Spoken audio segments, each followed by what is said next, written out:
Look at his face. What's that do? As I was doing that, I just kept watching him. One time I did that and someone jumped. Really? My coworker jumped. Oh, Derek? Yeah. I told him I binged like 5 episodes. Did you really? I studied. Did you enjoy it? Yeah, it was good. Well, I watched probably 15 minutes of his. Yeah. I watched 5 minutes of AJ's. I watched 3 minutes of your guys's that you did together at his house or something. Does that count as binging? No. Yeah. How does that count as You binging? I know. I just took as much information. It's like cramming before a test. But, wait, no, but you said binging. Tomato. I feel like if you're binging something, you indulge in it. Yeah, that's true. I'm not. It's depends on how you would define it. I was that's the thing. It was the morning of, and so then I was I feel like in case something comes up, I want to know all the information. In episode 5 we talked about this. Are you able to quote anything? No. Okay. Except for Derek, the part where he said he met Braedon and it was one time, but he thought it was 2 different days. Oh yeah, that did happen. But that was at the beginning, so that's why I was that's funny because I do that too. Wait, so you've watched the beginnings of each one? Yeah, well, I think the one with Derek I watched maybe 15 minutes. Yeah. It's only a 30-minute drive here. So I tried to. Do you think that you could do our intro? You guys don't have an intro, dude. Yeah, I do the episodes I watched.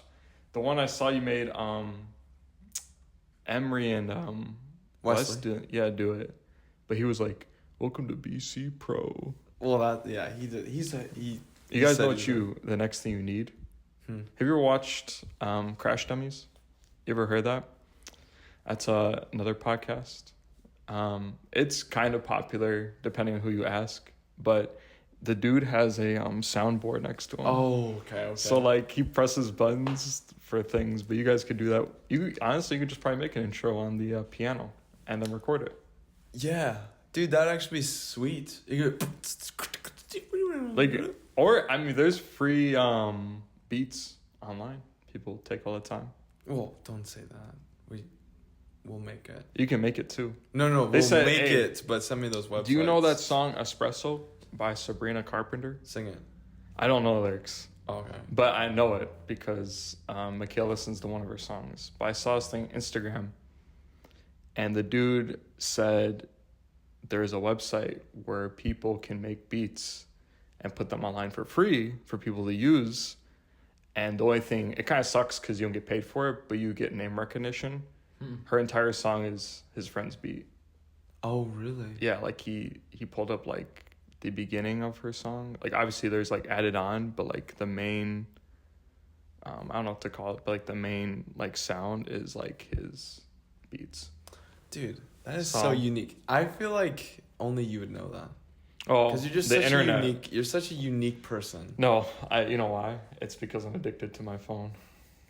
So, it's interesting. So today in the when Ian was talking about this stuff during the service. Yeah.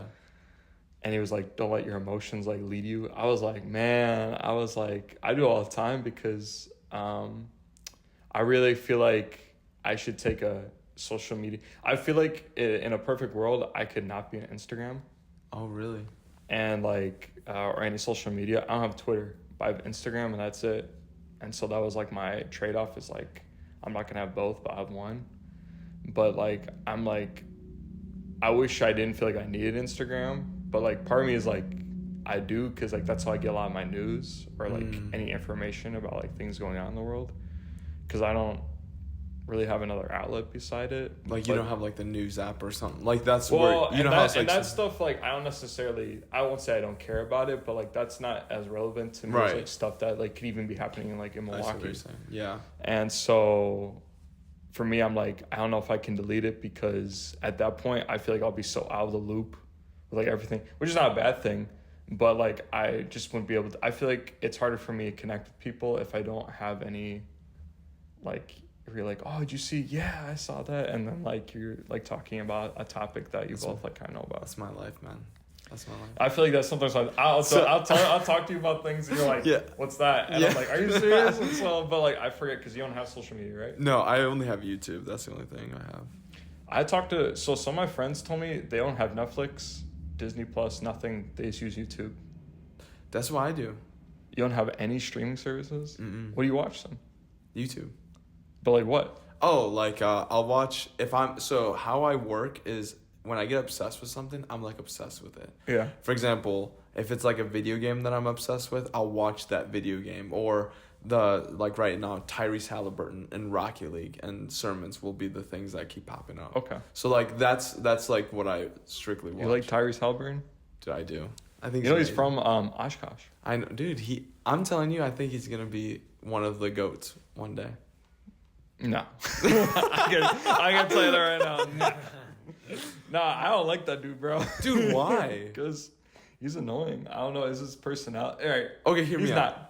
He. I think a lot of people. All right. So here's the thing. Because he's local, I kind of felt this way about Jordan Poole too, which is Dude, weird. Jordan Poole's because not it. I feel like I should support like local grown talent. Like, Oh, dude, if okay. like the NBA like for some reason one day was like you have to play for like the state you're from, like I feel like Wisconsin actually be low key good. We have Kevon Looney who won a championship. Jordan Poole's won a championship. Wait, I didn't know Kevon Looney. He went to I don't know the name of the school, but I actually went there. You remember the league we used to play in? Oh yeah. They had a game there, and so I went to go watch DJ when he was playing there, and they had Kevon Looney's jersey like retired, and I was like, dude, I know he went to this school, and they're like, my friend was like, yeah, I knew it was in Milwaukee. I remember when Golden State was like, this is when they were like winning every year. I was at Buffalo Wild Wings, and they were playing the Denver Nuggets, and I wanted to watch the game, so I was like, oh, can you put the Warriors game on? And our waitress was like, yeah, you know, like my best friend's on that team, and I was like, who? Like I was like, this should be like Steph Curry, and I'm about to be like, right, yeah. But she was like Kevon Looney, and I was like, oh yeah, I forgot he went That's here. crazy. Yeah, so some Well, people. That's insane. Well, Jalen Johnson too. Ooh, he's all right, but like he's from Milwaukee. I can't remember who, because we won't have like, I mean, we have Kevon Looney, but I don't think we have anything like big. Like big is like a big guy. name. No, I don't know. not a big name. Like a big guy. Oh, like a Like big we man? have a point guard. I say Kevon Looney's more of a small forward, power forward. I would not call him a center. It depends. I don't know who's all from Milwaukee who's in the NBA, or from Wisconsin, I should say, Yeah. because it doesn't necessarily have to be. We like have Frank the Tank. I think Sam Hauser is from. He played at Marquette. I think he's from like northern Wisconsin, Oh wow. and he just won a championship with the Celtics. Dude, that's So- insane. Wow, yeah. So there's a lot of guys from. Well, A lot of people succeeding over here. I feel like we have to. I mean, that kind of is our intro. We 5 minutes into it. Our intro. My fault. Is there? No. It's what's not your fault. actual intro? Oh, I have not seen it. what episode? Huh? What Episode 37, I It's think. 36. 36. Oh, my fault. Welcome. Wait. Let me just double check now. You guys make me second guess. So I'll show you what it looks like. 36. Okay, it's 36. Check me out. Watch. Okay. This is what it's like. This is what it's Are we starting over? like. No. That would be in it. But I was like, bro. I just don't want to get us so far in that they don't even know who we're talking to. And then they go, welcome. Welcome. All right. Signing out. Welcome to the show. That felt like almost like if we cut a clip You know what and you- put it in front. Do you know what that is? That's Joe Rogan. That's how Joe Rogan starts all his stuff. It's You guys should have like a jazz intro. and then it just and then He it's just like, starts talking. welcome to BC Pro episode Oh, give us an intro. 60 Give us an intro right now. with Braedon Yarchek and Caeden Miller, your hosts. I should have said your hosts and then your name. I was on. I reversed it. Wait. Okay, give us the intro right now. Go ahead. All right. this intro is gonna be the intro we use for the rest Everything? of the time. Yeah. But I still don't say episode. Yeah. Be like, welcome to BC Welcome Pro. to- It's BC Pro Cast, by the way. BC Procast. Cast, yeah. Okay. Like a podcast, Procast. All right, let's see it. Welcome to BC Procast with your hosts, Braedon Yarchek and Caeden Miller. Episode. Fill it in. 36. Yeah, you'll just hear like a random voice. It's like 35. Well, yeah, no, welcome back. This is episode 36. We're here with the Evan Snow. The one and only. The one and only Snow. Snow. Isn't that such a cool last name? I know. What's your what was your rapper name? White Rice. Sorry. That's been my rapper name. And I said my first album was gonna be called my first mixtape is gonna be called Sticky Situation. And it was supposed to be me sitting. This is how I envisioned it. Because I don't know where I got this idea from. Because low-key I took it from when I was in high school. What was it called? There was a website. Sorry, my fault. There was a website that you could stream. I can't believe I'm trying to blink. What's like something like Spotify? Oh, SoundCloud. SoundCloud, you can stream everybody's mixtape for free. Or like other music or like unreleased music. And there was like some rapper who had like food in his mixtape cover. And I was like, that's kind of cool. And I was like, if I did one, it'd be like me sitting in a bowl of white rice, like eating a bowl of white rice. And then it would be white rice. And then Sticky Situation because sticky rice. Yeah. Would you ever do anything with like your last name though on the album? I can't. You can't do There's a Let It rapper Snow? right called Snow. No, you couldn't do like album. Have you heard White Rice's album Let It Snow? That's also Snowfall. But that's also a Snowman. You could do like songs like that. But so I always thought Snow would just be a cool name. But when I was in middle school, my teacher's like, Snow, you ever heard the rapper named Snow? And I was like, no. And he's like, come here. And then like he showed me it's this dude from like whatever era Vanilla Ice is from. Oh. I don't know what, I think it's like the 80s. I could be wrong. 80s, 70s, whatever that is. Early late 90s. But same like vibe. But he raps in a Jamaican accent. But he's Canadian. See, he's like the OG Drake. Because that's what Drake does now too. Where like he fakes accents. He's not Jamaican, I don't think. And he looks kind of like nerdy. And so it was like, he's got this song called Impasta. But it's Imposter. Oh my goodness! Yeah. But it's actually a pretty famous song. So I feel like in a movie you guys might have heard it. But Yeah. No, I think that's a great name. I actually have a friend who his name is Albino Rhino. Albino Rhino. Oh yeah. Brock. Yeah. Yeah. Brock. No, so this is Evan Snow, also known as Chris Brock. Also known as White Rice. This man here is my cousin. He is, I think he has his finger on top of culture, on music, fashion. He is known and he's a self-proclaimed trendsetter. That is true. So. So he's deny very, very cool. Too many people He also has great experience with I think your career with what you're doing right now, and also he has a great love and passion for basketball, where he just recently was the head varsity coach, along with he's also working a Summer job? NBA pro team. Summer job, because right now we're in the middle of Oklahoma. We are? Yes. Oh, so we can't name, bro. We've already talked about We're in Oklahoma, Wisconsin. dude. Oh yeah. Well, yeah, I when forgot we go about to all the visit. talent that's in Oklahoma. That's when we visit there. Oh yeah. Wisconsin has some Yeah. pretty cool people. I don't really like Milwaukee. I heard it's kind of trash. Yeah. That's what I hear. So this is him. This is me. This is me. This I'm is sorry. Making jokes. So one thing you guys were talking about with like being up to date on things, I think we should address it. And I think it's also like a funny story leading up to it.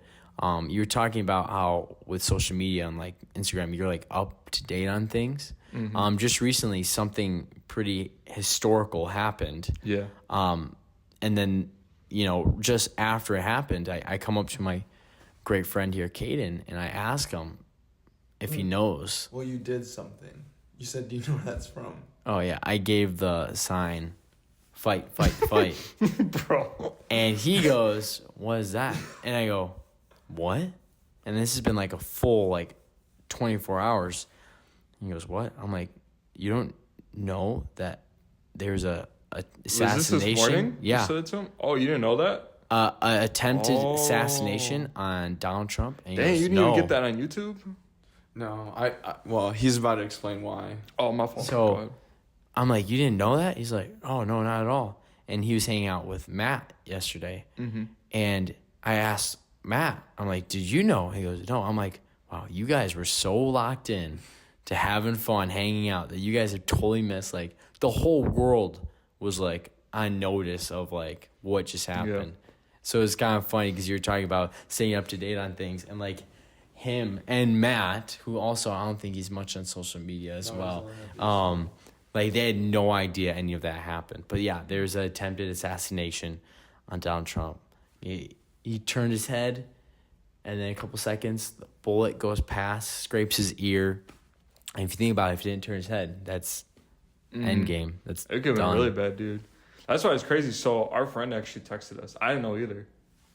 Well, I mean, we didn't know 10 minutes after it happened. Like, you know what I mean? Yeah. We found out like 15 minutes after Yeah. it got posted or whatever. Yeah, dude, it's crazy. It's like history. The last like president got Attempted assassination? was Ronald Reagan, which I don't know. He got attempted. Yeah. Bro, I think he actually got shot, but he lived. Bro, I need to like lock in and know. There was a president. Oh man, I want to say Taft, but I could be wrong because I remember he was a bigger guy. He literally got shot on the way to like the pulpit to give a speech, and then he just went up there and gave his speech, and then went to the hospital after. And like I don't know if people knew he got shot, like how early it was. I think he was like walking up to it. This dude shot him, and then he was like whatever, and just like went up there and like gave the speech, and then went to the hospital right after. Bro, yeah, that's crazy. Well, So like it's not uncommon, but it's not like very frequent. It was fortunately. it's former too. Like it's like someone who's like going to trying to be president. You know what I'm saying? That's what, like when I saw. So Matt and I. Have you ever played this game called The Raft or know what it's about? No. So it's I won't explain the game, but it was Matt and I on two PCs in the same house, back to back. That's so funny. Matt has a computer and Monique has a computer. Yeah. So I was like, dude, we should play a game. And so we're like locked in. Time is flying by. So we like seriously didn't know anything. And so when I came, he did his thing. And I was like, what? And then I saw the video. And bro, I like they hit me. Mm-hmm. That happened. And I was that's oh my crazy. goodness. And then Braedon said something crazy that it like if it went through, it could have been like something Dude, I told him dramatic or Jurassic. Me and Mac were like, dude, if that was Biden, he would have folded. Like, I'm like, bro, like he would have been like, like on the ground. I'm like, Trump was like, let me grab my shoes, and they got up and he was like, Dude, which is crazy that he did that. I mean, he's old, but like, he's a very, I think, like how do I put it, self-aware person.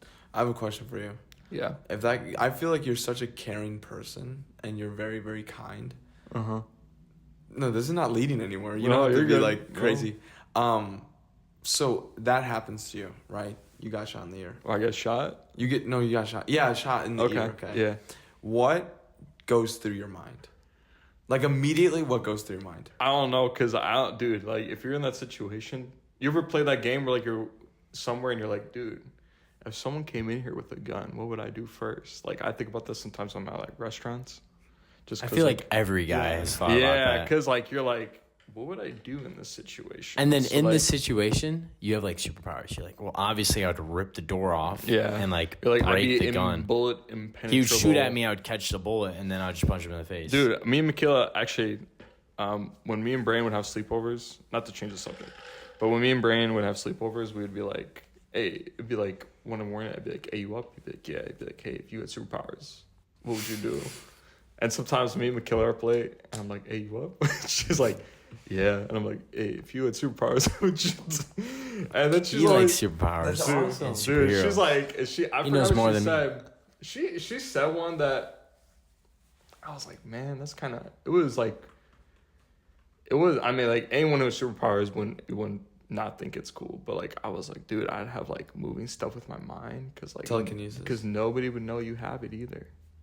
Well, That's the thing. Because if the government finds out, and let's say you're the only one, they're gonna want to be like doing experiments on you and stuff. So you kind of got to keep it hidden. Like if you're flying, they're gonna know you're flying. You know what I mean? Like there's too many things for people to be like, what the? And then take like a video, and, like just see Braedon.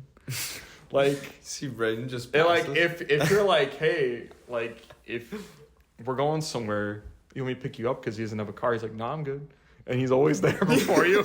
You're like, that's what's going on. Wait a second. How'd you get here? Oh, I walked. Like what? Like you'd be like, there's something Bro, going on. Did you know that they're like, okay, so talking about superpowers, Okay, since we're on the topic, did you know that there actually was, I think Elijah or Elisha had superpowers, kind of? Explain that. So apparently there was a situation, man, I need to make sure I can like quote it, but there's a situation where something was happening and he was like, hey, go warn the king or go warn someone. Yeah. And the guy was on a carriage or something being pulled and he was going to go warn them. And then so Elijah or Elisha was like there. And then apparently he beat him there. And he was on a carriage and he like saw him run or something like that. Oh, like he was running there? Yeah. Nice. And he beat him there. I don't know. Don't quote me on he ran or anything. But the thing is the guy went in a carriage. He went. And Elijah or Elisha or a prophet. It was a prophet. Was beat him there. Beat him there. I don't know if it was running. But like that's superpowers. I've never heard that story before. Is that you think that's where they got the Flash? Probably. Dude, I mean, like, there's people that, I mean, not just, like the Bible, obviously, but then, like, even, like, if you look at, like, Greek mythology, what's the dude who is, like, running super fast? Who is, like, he was, like, the messenger. Is it Hermes? Zeus. Yeah. Like, his whole thing was super speed. So I feel like as, like, storytelling goes down through the ages, like, I don't know who made the Flash. Like who like made the character besides like DC, but like they probably were like, just give him super speed, call it a day. Wow. Do you watch the Flash show? I've seen clips, but not like seriously. I never watched it because it kind of looked lame. I liked Arrow a lot when that first came out, but then even that show kind of got like cheesy. But I've seen clips of like Flash where he's like shooting like lasers or something out of his arm, and I'm just like, bro, I'm like, not to get all nerdy, but I'm like, he doesn't do that. I'm like, that's not his power, bro. So I'm just like, man. So who are your favorite superheroes? If you could do one from DC, one from Marvel. Dude, Batman and Spider-Man and Batman. And why? Batman. Bro, they're both like the best ones, in my opinion. It's not like Aquaman is better than. No, I'm just kidding. No, you can think that. No, I was joking. Okay. It's actually not no, Aquaman. I don't think it's not a world-ending debate right there. But why those two? I think like they're the two. I mean, in general, they're probably. It's not like the most like controversial choices. It's like Spider-Man is just. Oh, they're both very relatable. You know what I mean? And I think like most kids want to be them. Oh yeah, you know what I mean? Like if you ask if you asked me when I was like 5, what superhero would you want to be? I'd probably say Spider-Man. Yeah, because I could also relate to him because like at the time he was like a teenager. Like when I seen like Stan Lee talk about him, and he's like, bro, we made him like a broke high schooler because like that's what was popular. Like so that's what a lot of kids were like. I have no job, I have no career. Like he's a superhero, but like in everything he does. Like every movie I feel like I've seen of him, or even like you guys ever played the PlayStation game? No, you have? That's awesome. He like in the second game, he's like trying to find a job, and I think he starts. I watched like a part of it on YouTube, but like I think he gets a job at like Miles Morales' high school as like a teacher. But like he's what's it called? You don't officially have the job. He's basically a substitute. And so like he's stressing because he's like, I have no job, I have no career, but then he's got like probably one like to him the most responsibility because you're trying to like be Spider-Man. You know what I mean? With great power comes great responsibility. Yeah, and then Batman's just kind of cool because I don't know. I don't know. He's just such a cool, like you see those memes. It's like, what are you doing at like midnight? And other people like just post this picture like Batman, and it's like what I'm actually doing. Like, and it's just like I think like people want to be him because he's very stoic. You know, Yeah. I can't define that for you, but I know like what it means. But I don't know what it means. But I can use it in a sentence. So talking about careers. Careers, yeah, I got you. You've had, how many jobs have you had? Maybe like 8, maybe 6. I can go American Eagle. What? I didn't know you worked at American Eagle. Yeah, that was my first job. I was just talking about this with a friend. I said like, I have terrible, like I just really bad with money. So my very first paycheck was like $80 and like 93 cents. I was like, dude, I'm making money. I was probably getting paid like $7.25 an hour. And anytime I got a paycheck, it would be like food, clothes, and whatever else I wanted. But like, it was just like super irresponsible. I never saved, ever. I think like, so when low-key when like COVID hit, that was like the best thing for me. Not for like for me personally, I know it was a tough time for people, but like I couldn't go anywhere and I couldn't buy anything, and I just worked because a lot of my coworkers were sick, and I was working at Target at the time, so I was picking up shifts. Like I was working like maybe 5-6 days a week, and I was practically full-time, and I had never done that before because I was still in school, and then like I like low-key dropped out because everything went virtual, and I didn't know what I wanted to do yet. So I was like, I don't want to waste my money on. I changed my major like 2 times. Long story short, I graduated from MATC, went to UWM, and I was there for a semester. COVID hit, and then I was like, I don't know what I want to do, so I'm just gonna work and make money and try to save. Oh, wow. And basically be full-time. But long story short, yeah, I have like 8 jobs. I had like 8 jobs probably. I went from American Eagle, Starbucks, I think. I worked at a restaurant. I think I went from there to IKEA. And then from IKEA, I worked at Target.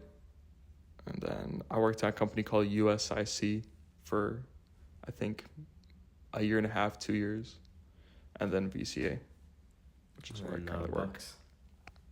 Oh yeah, I worked at the Bucks too. That was a great job, dude. That was during Target. You're 9. Yeah. No, I counted No, there's those. another Bucks. Oh, there's $2? Well, yeah, and then I guess what I'm doing now too. What he's doing now. Yeah. Whoa, so you've had like Yeah. retail is like your thing, but then you switch over to VCA. Yeah. What was the huge? So that thing was like, to me, it was like a complete God thing because, again, like I didn't really know what I wanted to do, but I always knew I wanted to work in a community setting. So when me and Michaela went to MATC at the same time, we were in a psychology class. And one of the projects you had to do was volunteering somewhere. So our professor gave us like a list of places, and one of the places was called Journey House. And it was at a school in the middle of Milwaukee. It was from, I think, probably 3 to like 5 or something like that. So it was like 2, maybe, I think it was like 2 hours, where you just go in there and you help kids with like homework. We'd play basketball with them, games. Like these were like middle schoolers. So I think like the youngest person was probably in 5th grade.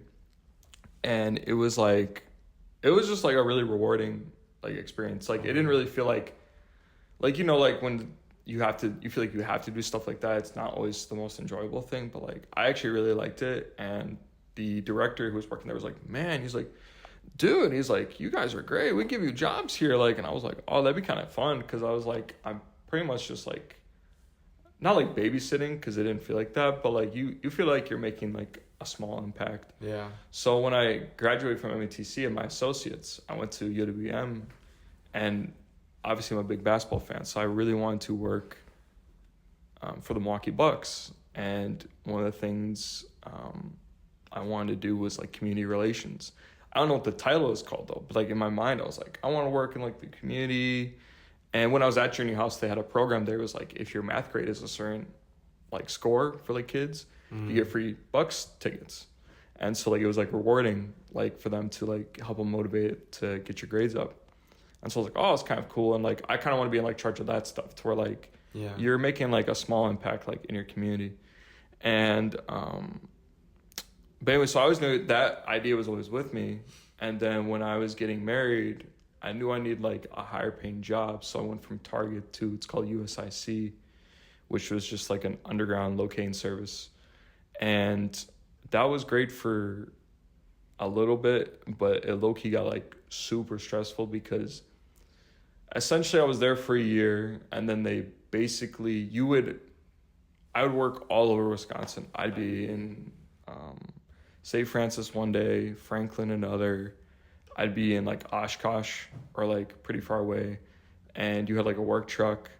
And I actually liked it. Like I didn't mind doing that stuff, but they put me in charge of like the area, the city of, I think it was Greendale.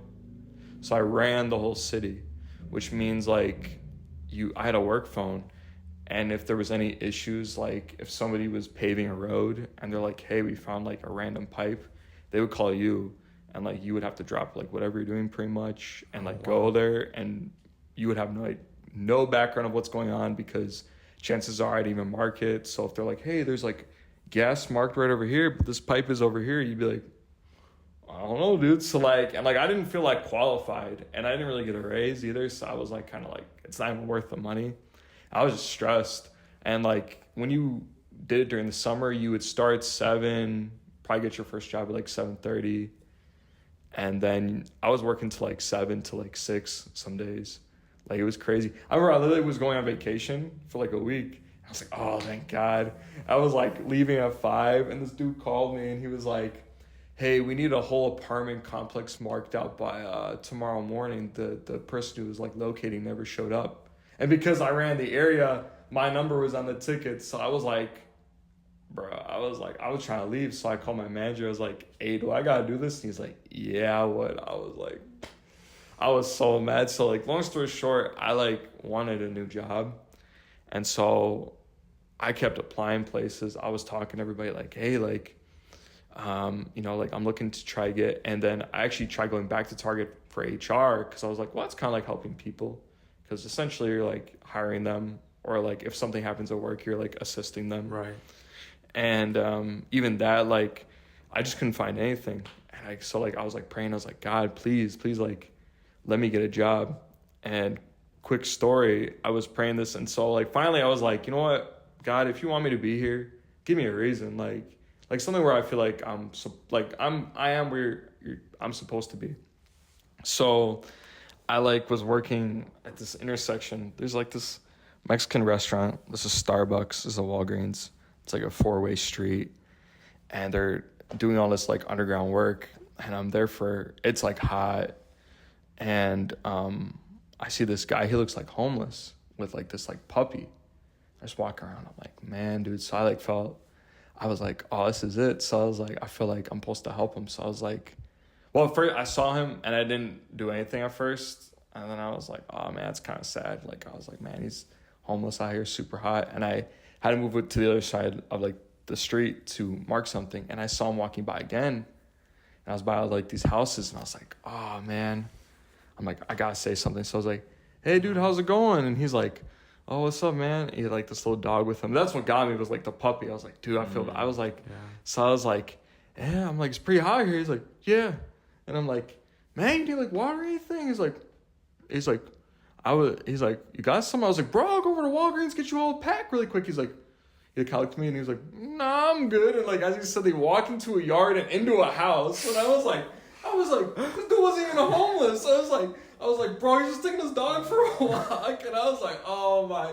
I was just saying that like, he probably thinks I'm super weird. Like, why is this dude trying to buy me a packet of water? Like, I was like, oh, okay. So, but anyway, but I was like, that's where I was like, my mind, I was just looking for something where like, oh yeah, I'm supposed to be here, you know, like.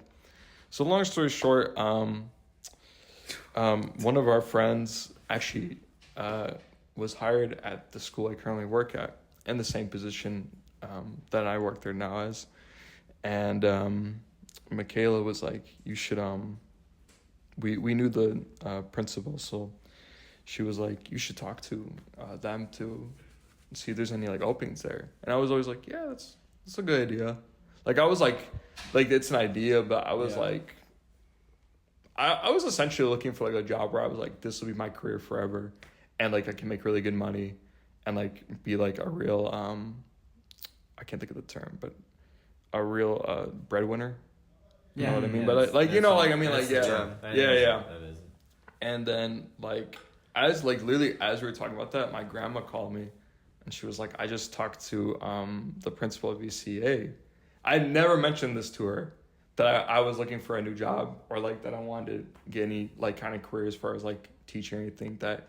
And she's like, you know, they're looking for like people to help, and they would want to hire you. I was like, absolutely. Like I was like, all right, that's all I needed to hear. Like, cause like basically, I was like, this is it. So then I talked to them. I got like hired basically right away.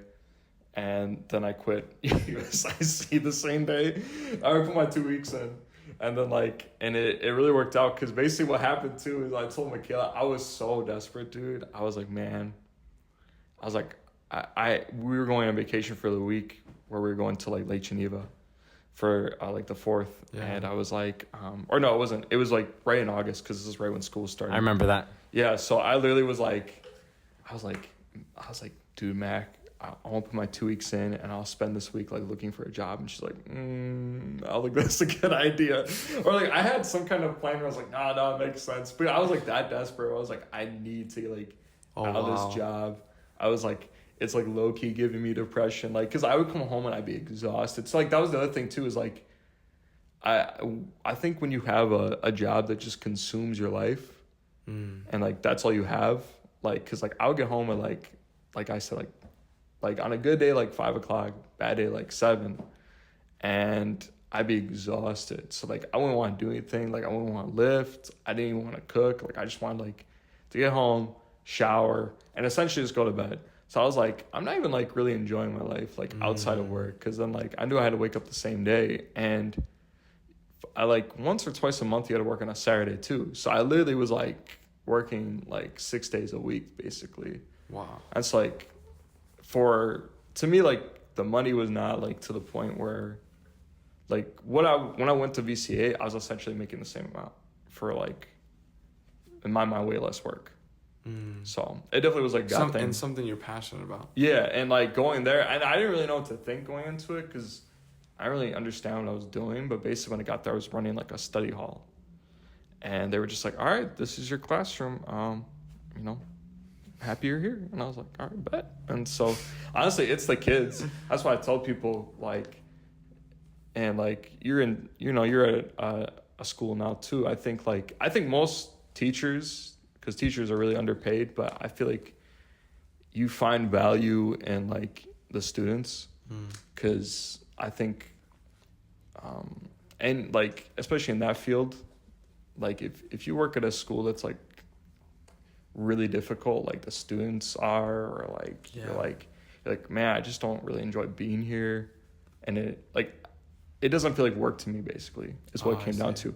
Like, and I feel like I was making an impact, because it's a Christian school too, so like I look forward to like Wednesdays we have chapel, we have a devotion every morning, so it's like you feel like you're doing like a spiritual work, but then at the same time you're also impacting like the city of Milwaukee, because it's a really diverse school. Like I think we only have like a couple white students. Everyone else is pretty much Hispanic or like African American. So it's like, it's really cool, because it's like, it is Milwaukee.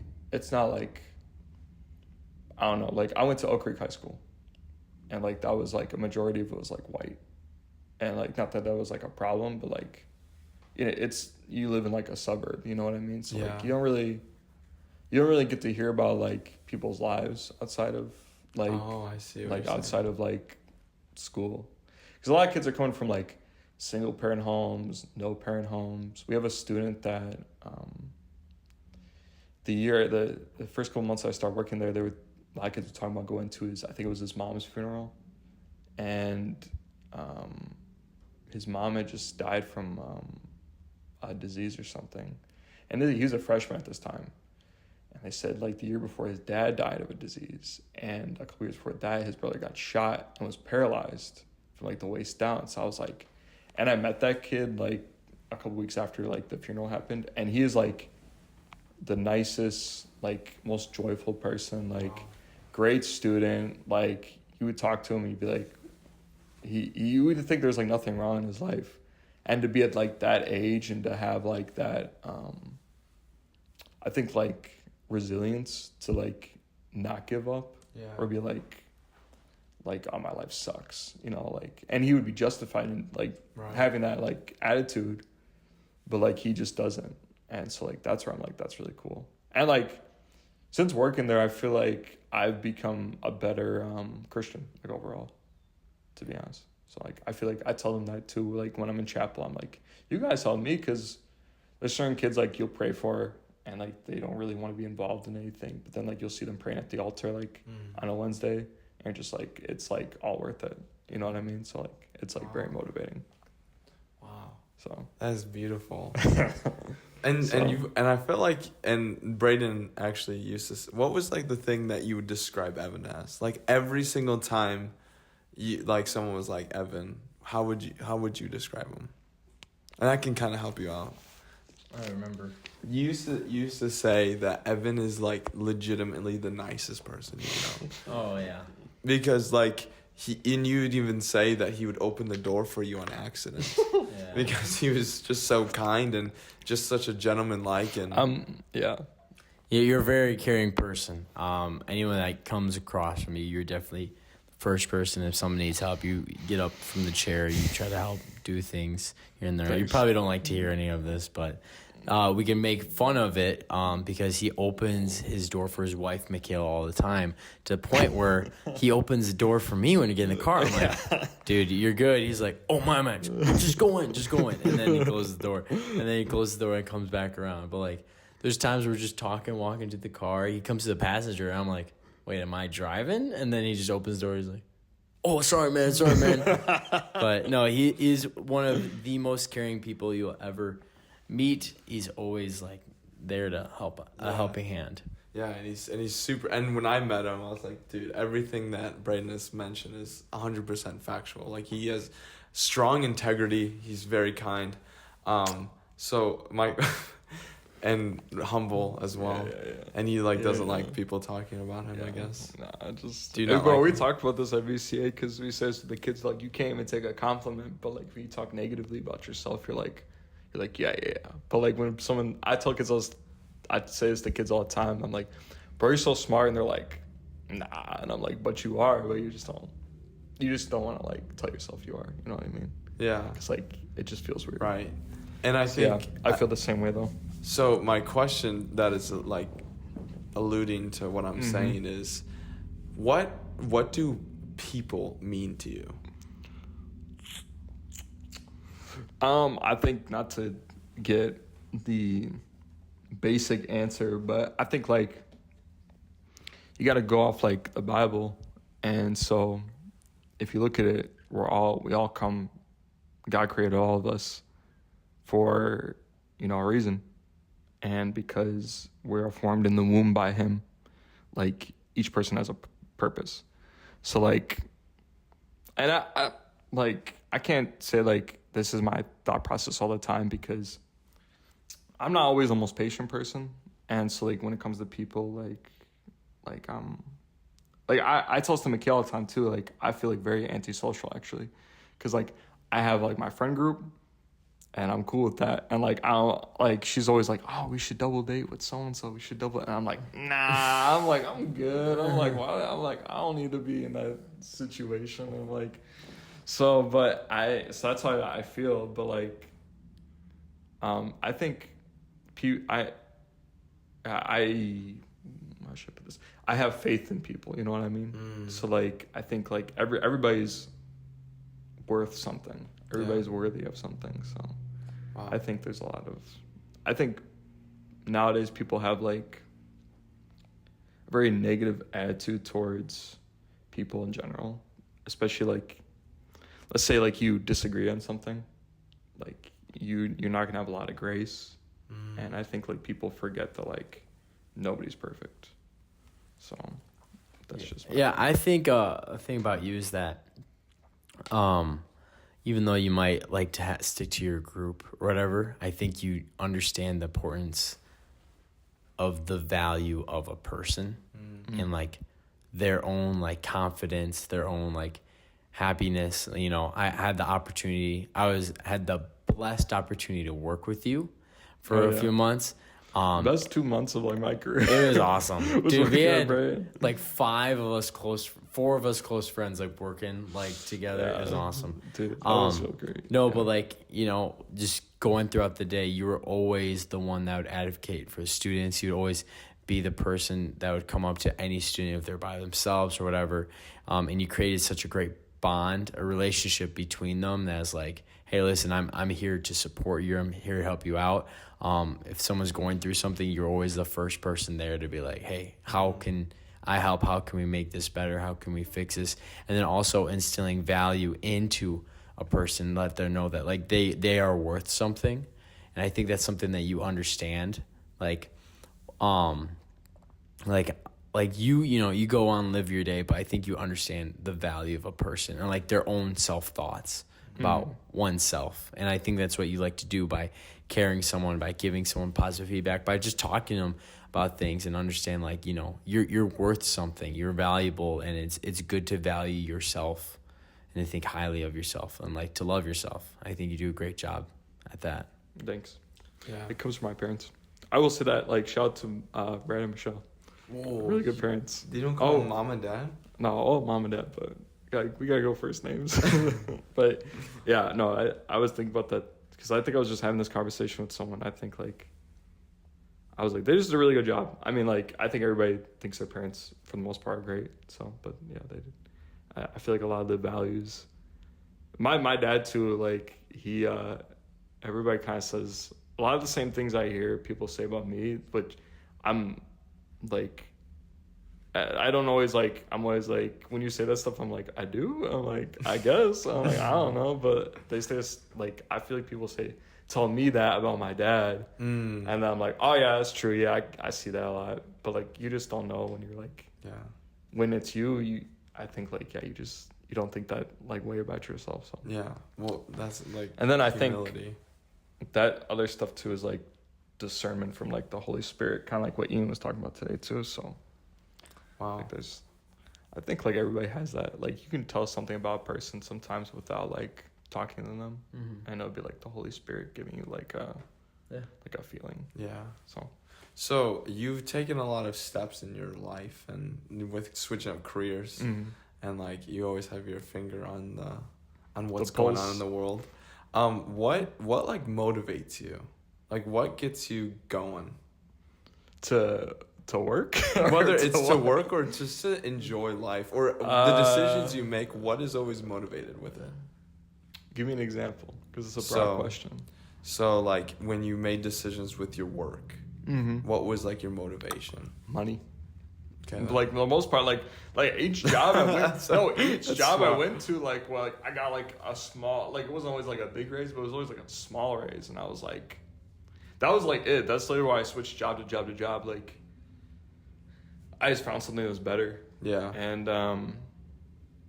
you know, I was a broke college student, so I was like, I just work and school was like my life for most of my life, and I hated school. Michaela always tells me this all the time. Like I complained about like I complained about school. Like I remember like getting upset. So our old church had a daycare, and it actually was a school for a little bit. But I would go there, and I don't know what you do in a daycare now all day, but like as a kid, like you go there and you play for like hours, and, you know. And so I remember I came in one day and they made me write my ABCs.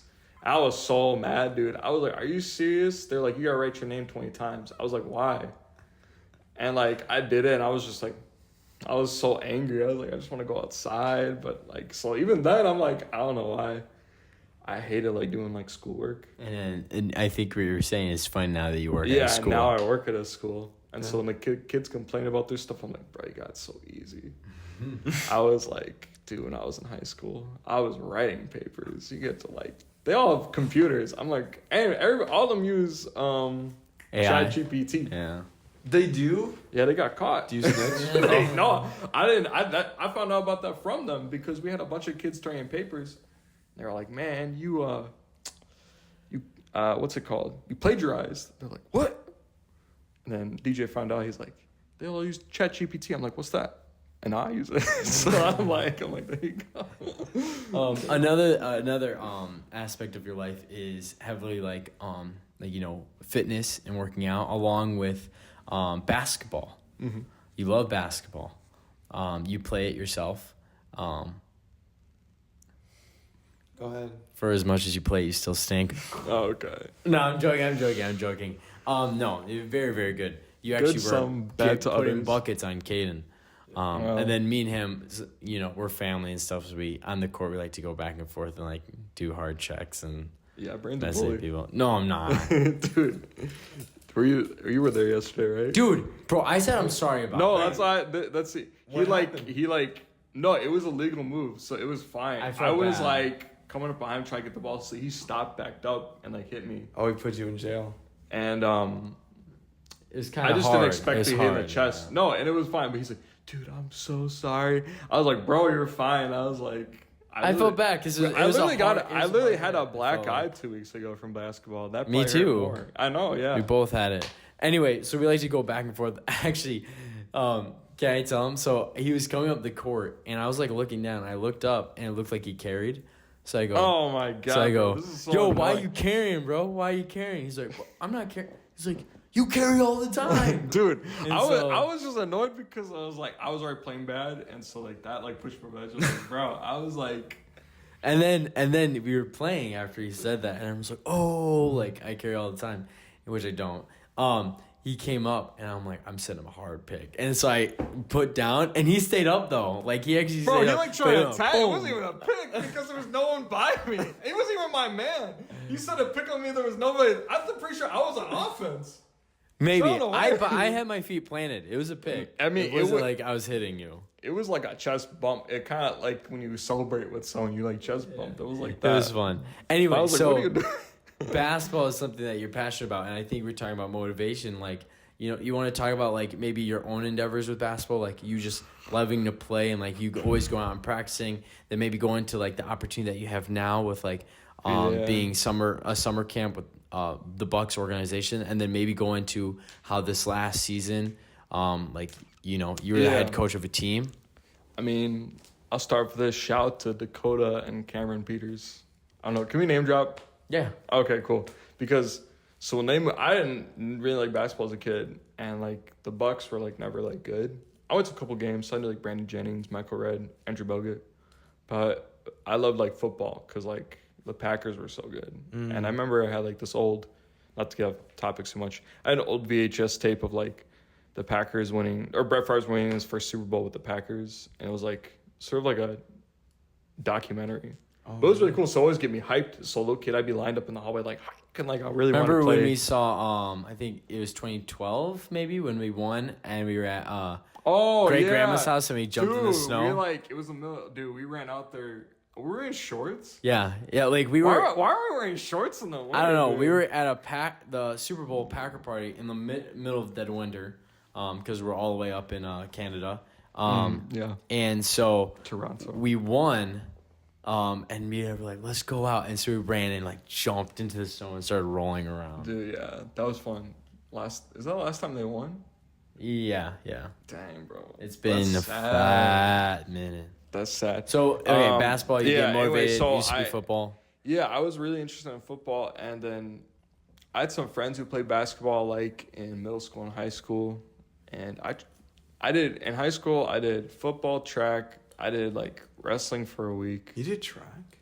Yeah, I hated it. It was bad, dude. But I I just want to try stuff, and I never did basketball because I was like, I'll never make the team because I just didn't have that confidence. But and that's a separate story. But basically, we had friends who moved here who were really into basketball. So after youth, every Sunday we'd play, and that's like when I started getting into it, and then I started getting into like NBA basketball, and so that's like where my love came. Because I was like, this is like probably the easiest sport to pick up, because all you really need is a ball and a court. You know what I mean? Like it's well, yeah. Hopefully, I've been to courts that don't have hoops. Actually, they have like the backboard, but the rim is gone. Do you shoot still? No, I'm like, Okay. what am I supposed to do? It's like when you don't have a ball and you're just like 3, and they're like, I blocked it, and they're like, no, you tapped on your finger. But yeah, so like I got into it that then. So we've played in leagues together, and basically the coaching opportunity came because the school I'm working at right now, they had a basketball team. It was in their second year, like so like the kids were still pretty like raw, like talent wise. A lot of them played for fun, so like you didn't have to teach like basics, but like nobody was like, it wasn't like there's this thing called WIAA, I think that's what it's called, where that's where all like, let's say like Franklin High School is in it, their football, their soccer, their basketball, and it's for the state, so they qualify to play for like state championships. And then you have D1, D2, D3, depending on like how many people you have, basically. So like Oak Creek was like D1, and our girls won state, I think my sophomore or junior year. Our guys team was terrible, like every single year. So, but basically our school is not WIA at all, like not even close. So all our games were like by phone, basically calling like other private schools, like small like schools in Milwaukee, like, hey, we have a basketball team, like, can you at least give us like a scrimmage, like if it's not an official game?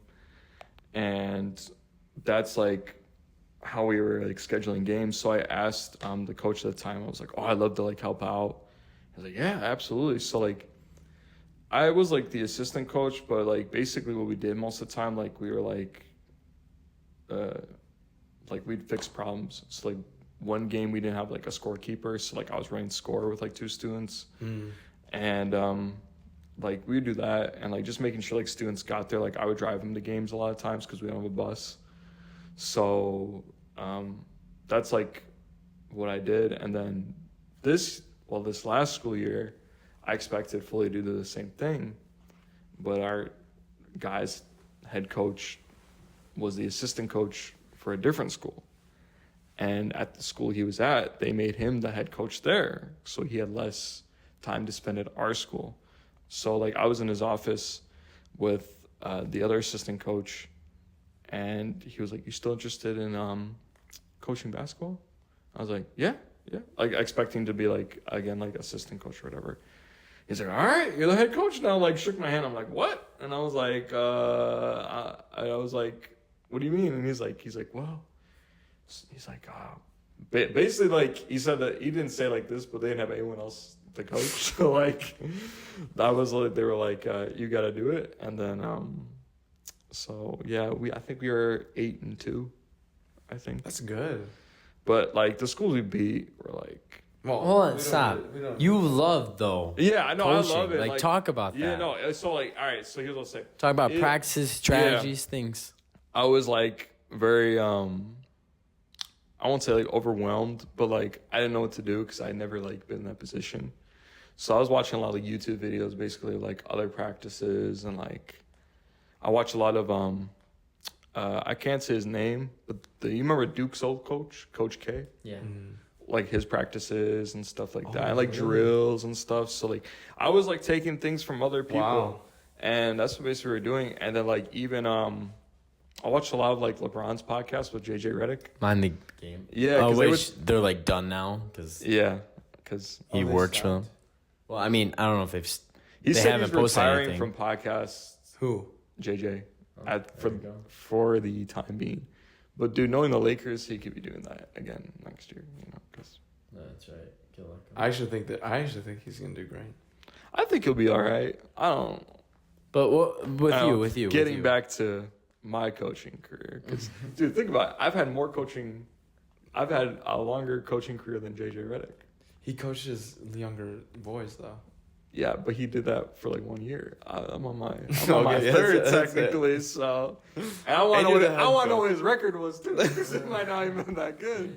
I could have done it. But anyway, so like basically that's what I was doing, and even but like for his podcast, for example, they would talk about sets a lot, like horn, motion, like all these things. So I was like trying to take it and like basically adjust it to like what we had, like our players' skill sets.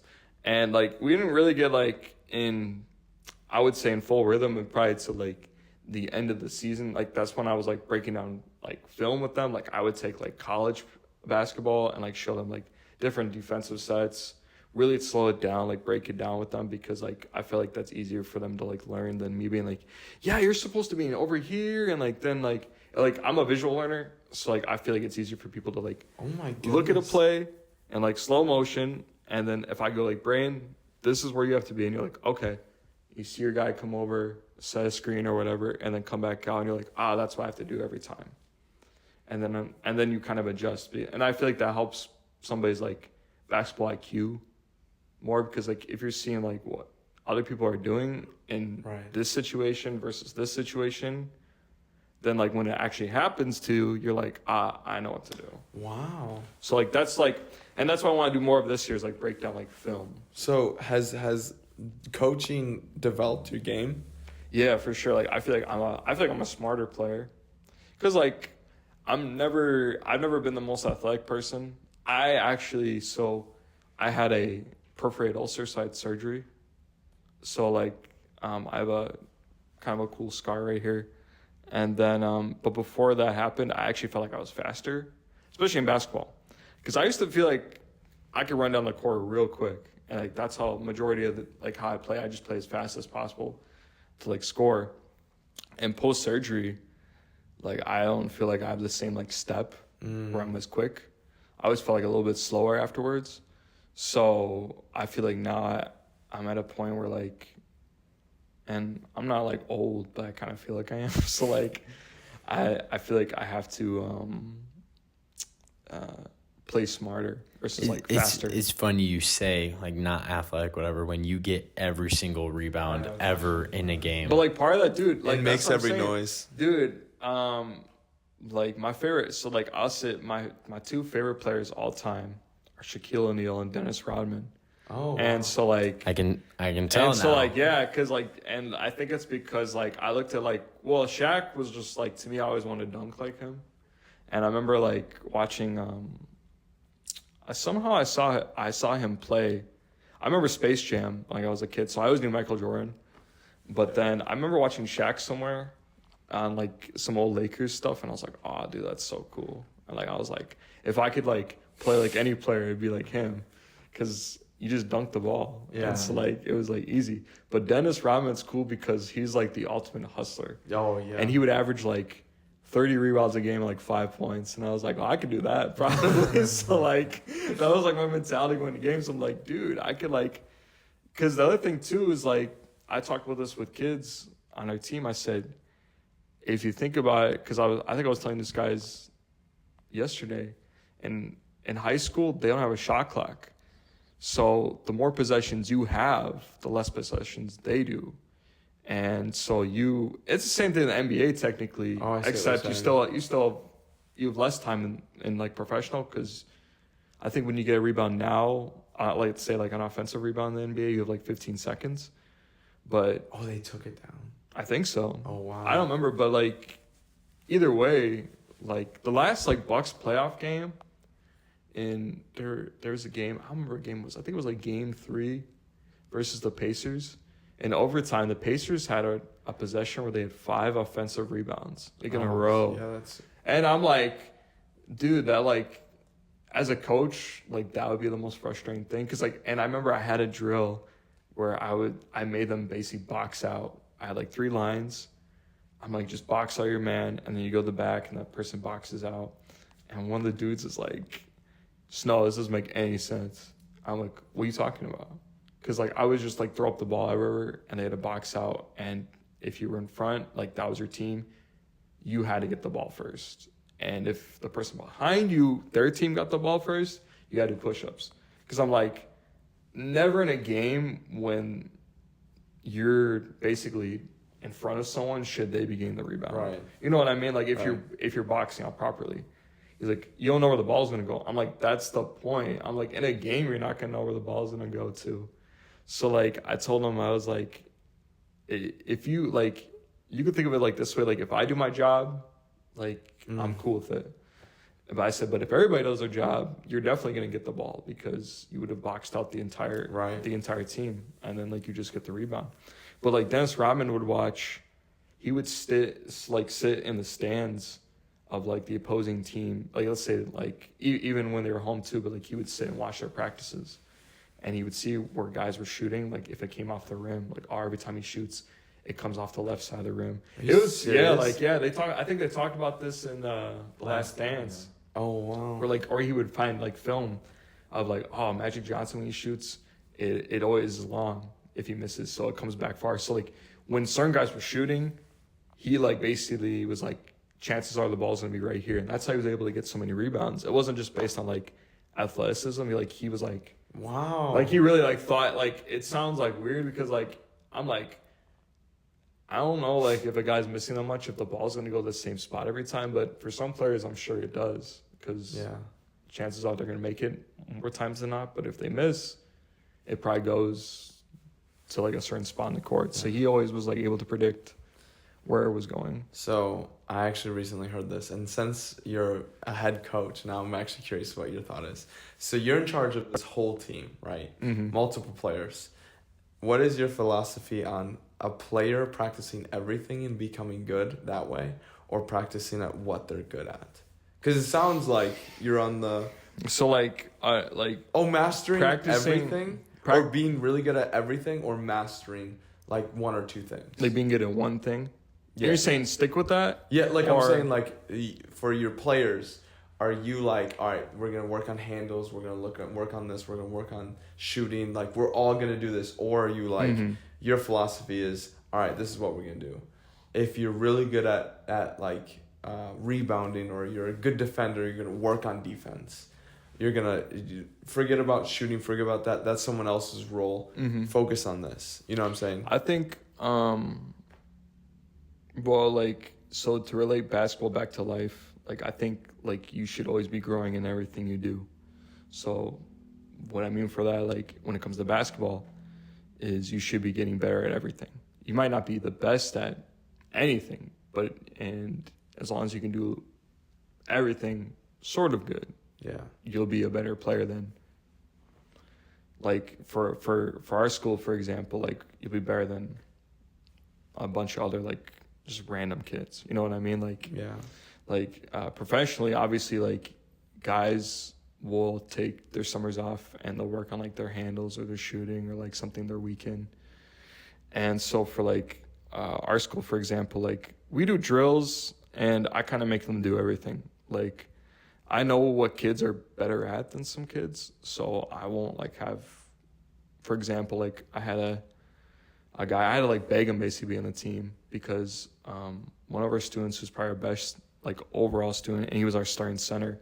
He moved to Florida, and so we had our backup center, and I always thought he was good. Like, he was always a really aggressive rebounder, just like a hustler, and, like, he didn't have like great shooting or anything like that, but, like, I knew he could play, and he would start, and so I said, "You're playing basketball this year, right?" He's like, "No." I'm like, "What?" And, like, he was serious, like, he didn't actually want to play. I was like, "Bro," I'm like, "You have to." I'm like, "We need you." And he's like, I'm like, "Man, like, you're gonna be my starter." And he's like, "Really?" Like, he didn't, like, but that thing, like, the thing is too, is, like, he didn't have confidence in himself. Yeah. Like, he didn't, but, like, he actually won our, I think our, what was it? Oh, most improved player. So we did awards at the end of the year with, like, blacks. Yeah. He won most improved. Because he 100% was a better player than the year before. And he didn't do, like, anything particularly well, but he did everything good. You know what I mean? So, like, I see what you're saying. so, like, he was, like, our backbone defensively. He was, like, he would always crash the board, just really athletic, tall guy. And so I like when a player can do, like I said, like it's sort of like the Celtics, if you think about it, when they just won. Yeah. You know, no one on the team, like everybody would say like Jason Tatum's the best player, but like what's he best at? Like he's not the best shooter in the league. He's not the best passer. He's not the best defender. He's not even like the best at that on his team.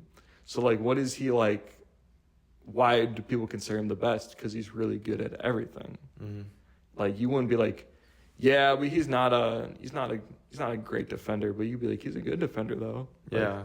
Like you know what I mean? Like he's an all-star. So Like he rounded himself out, so there's. and no I feel weaknesses. I feel like everyone in the Celtics was like that, and like that's why they were able to win so easily. Is I know, dude. if you're playing them, like even as a fan, you can't be like, man, this dude sucks. Like everyone on their team was like good. Right. Nobody on the team was like, oh yeah, he's a weakness, you know. Like yeah, target him. Yeah, like no disrespect, but like Pat Connaughton, like on our team is like, you'd be like, man, leave that dude wide open. like you can shoot him, but you'd be like, nah, I'll take my chances. You know, like you wouldn't have anyone like that in the Celtics. I feel like. Okay, so you're coach now. Yeah. You now are the coach of the Bucks. Okay. I've been dreaming about this. Okay, so what are the big moves that you're doing to change? Because right now, we're old. Mm-hmm. We did get some good, I would say decent pickups. Yeah. But I wouldn't say that's anything game changing. Yeah. We still have our still old team. What are you doing to change? Whether this is moves that you're making to get other players. What are you? Dude, breaking I think down? they've been doing as good as they can. So like again, not to get super nerdy, but like, do you know what the CBA is? Have you heard that? It basically, so team owners put this in, so like it forces them not to spend too much money. Oh, okay. So you get like a tax yeah. if you spend like over a certain amount. And the league did that, I think, too, because they wanted to make sure every team was like talented. Yeah. Like every team's got like that guy, you know what I mean? Like, and so like, for example, like the Celtics, their starting lineup next year is gonna make $90 million.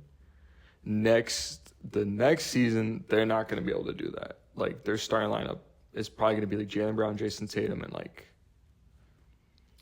I think Drew will still be there, but like it's gonna be like a bunch of random people because like they're not gonna be able to afford. It's basically what the Bucks are doing right now. Is like they were only able to give out vet minimum contracts, which I think is like $3.5 million, which is still like I'd take that, but like you can only do so much. So like what the Bucks have been doing is good. I like the rookie actually. I watched him play yesterday. And I was like, actually, this dude actually looks pretty good. So, like, I was not excited when they drafted him, but I wanted this dude. His name is Terrence Shannon Jr. He played for Illinois last year. And I really liked him. And, like, we could have got him, but we didn't. And so I was, like, really salty. Because I was like, oh, he's going to be good, like, right now, which is kind of what we need. Mm-hmm. But, yeah, I don't know. Like, I think, like, everybody wants, like, players, but I think fit's very important, like in the NBA. Like you need, like if you're building a team, like you need sort of like a job. You know what I mean? Like if you're working a business, if you got like a good team of coworkers, the job flows very well versus like a bunch of random people. Oh, or someone who might be like, he's the best salesman ever.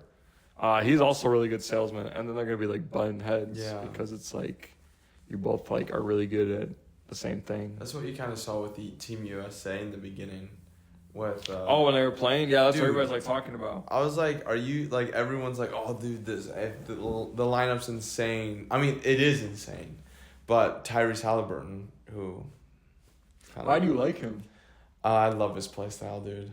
I think he's seriously one of the best point guards today. I think he's a good guard. No. Name another person right now. De'Aaron Fox. Okay.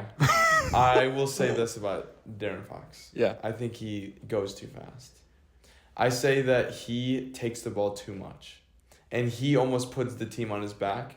And so when I've watched like the Kings, obviously when they're versing like an actual team, I'm not trying to watch the Kings versus the Pistons, what?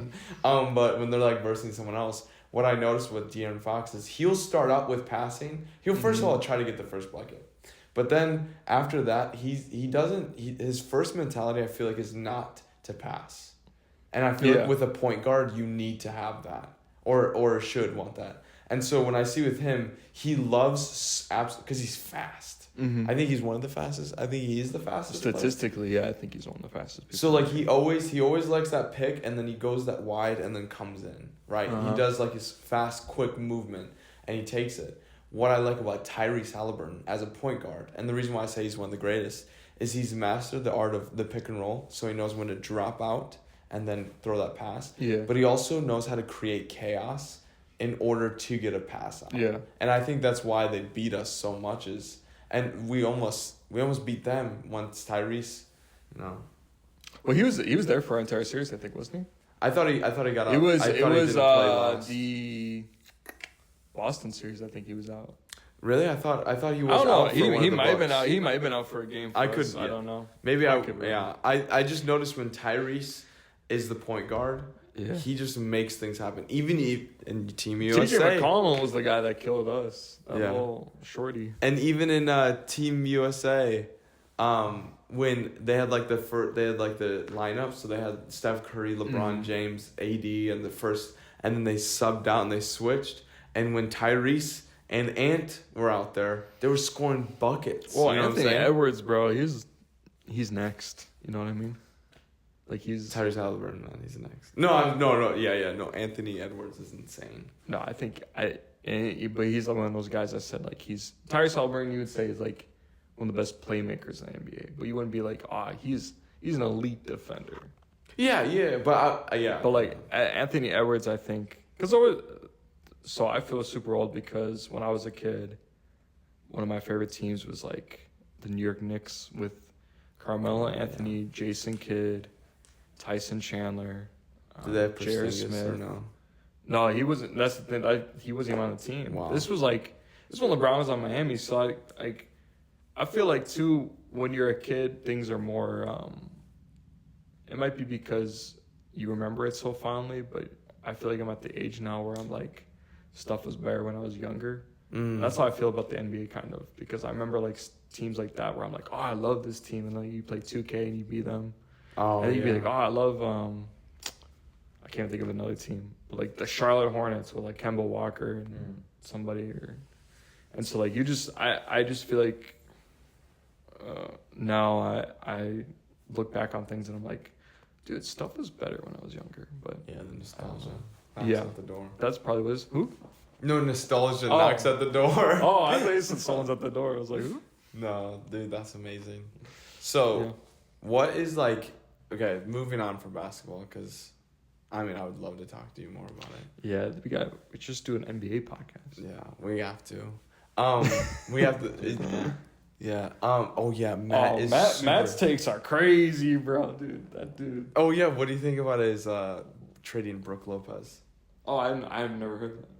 He says that we should trade Brook. Oh, I think that they're trying to. So I work this Bucks camp I'm working in. At the end of the week, we do awards, and so for like camp MVP, they're getting like these like a backpack, and something else, and they're getting a signed picture. So the first week was Brook Lopez. And I told this kid, I said, yeah, you like him? He's like, oh, yeah. And I was like, I ain't going to be here much longer. I was like... Wait, does he show up? Who? The players? Yeah.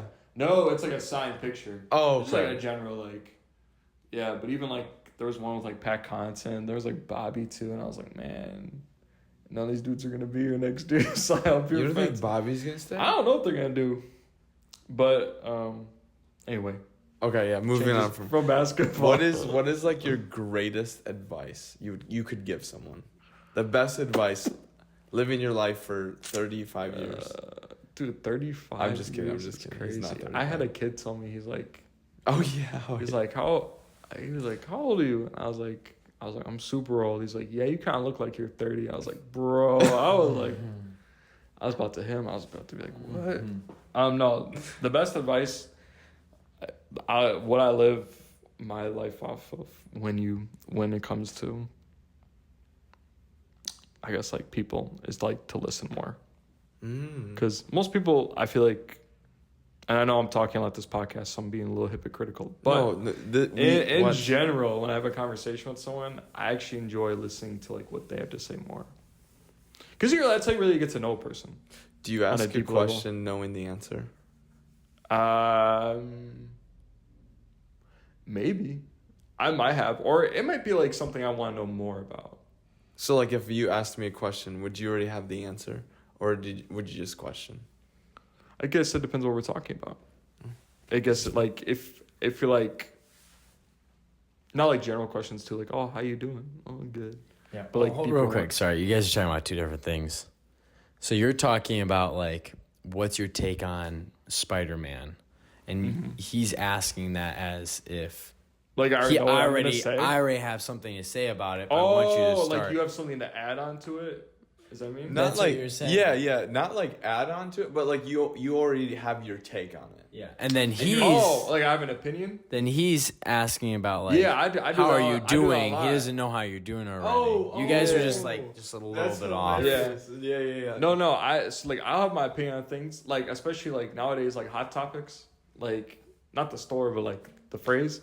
Like people, like, because I was like, why did I say that? No, like if you say something and like it's like I won't like controversial, let's say, like we were just talking about Trump, like if somebody is like, I'd be curious about know about people's opinions.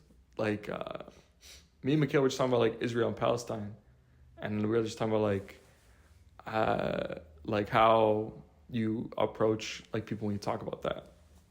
And so I was like, you can't always, like, you can be like, well, I got to go off God's words. So like, that's why I'm Israel. But like, if you don't know like background information, or if you don't know like why that person might think the opposite, because they could say something and be like, well, I think this way. And they might be wrong in your eyes, but at least got to like hear out their like point. Yeah. You know what I mean? So I think like listening is like the best thing you can do. Like the best advice I can give to someone.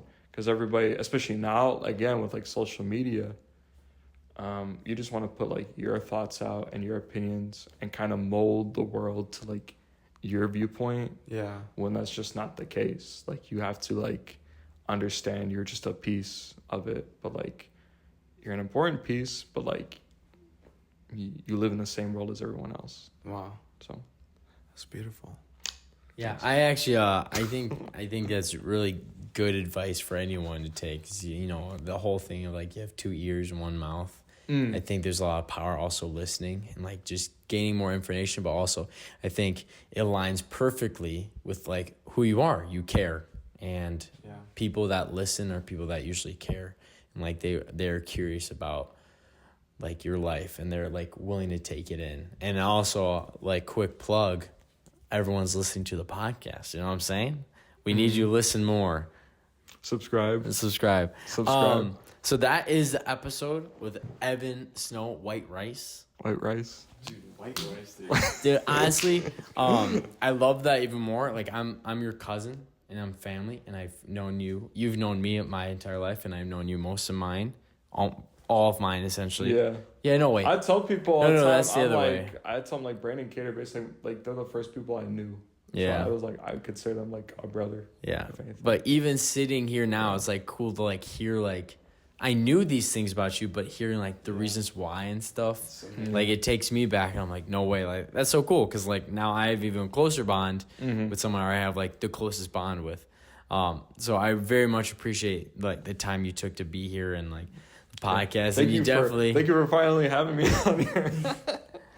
That was Caeden. Anyway, dude, but you're definitely loved by us both, and I love you guys too. Absolutely. This was such a cool podcast. We learned a lot. We were entertained for sure. My favorite part. What was that? My favorite. Have you seen those hearts? My favorite. I think we're doing the world's smallest violin. Oh no. My favorite part was you offering a pack of water to a guy that you thought was homeless, but he wasn't. I thought that was hilarious. But we want to thank you for being on. That is BC Procast episode 36 with the Evan Snow. We definitely fueled your curiosity because that's what we're here. We're fueling your curiosity. So make sure you follow. Make sure you subscribe. Make sure you like, comment. What should they comment? You gotta go hashtag white rice. Comment down hashtag white rice, and then comment down. I don't know what's something that'd be funny I don't know. or cool. Comment down. I'm drawing a blank. Comment down your favorite NBA basketball player. There we go. Oh, if you yeah. don't know it, just put down Just make up your own. or make Just up your very own random names. I like DeAndre Smith. They're like, That what is team he playing crazy for? names that you combine there. DeAndre Smith. I actually could find 2 NBA players. You'd be like LeBron, Melo. LeBron Curry. LeBron Curry. That's cool. Stephon James. But dude, thanks for being on. We absolutely loved it. So And make sure you pray if you haven't prayed. and read your Bible. Amen. Amen. Amen. Build your relationship with God. All right. Hallelujah. Peace.